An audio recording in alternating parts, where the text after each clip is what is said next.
எனக்கும் தெரியல. நான் அதை பார்த்தேன். அது அங்கே இருந்து வந்தது. வாங்க வாங்க வாங்க போலாம். ஆர்மன் எங்க ஓடுற? டேய் என்ன ஆச்சுடா?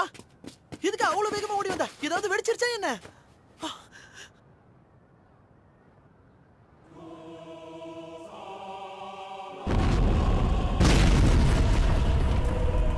என்ன இது? இதுக்கு வாய்ப்பே இல்லை.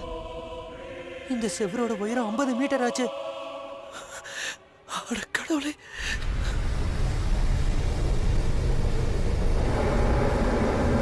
அது ஒரு டைட்டன்.